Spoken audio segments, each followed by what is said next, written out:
Ayan o, overheat na yan pag ganyan o, bubbles, nanginginig yung makina. Ayan o, overheat na to.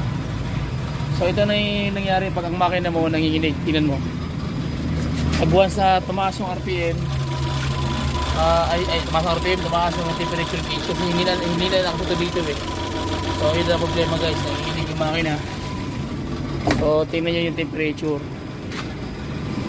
Ayan. So ito ang magiging problema. Ayan. Mamaya balikan natin ng konti pag halimbawa ay no, bulo. So overheat na to. Wala pa.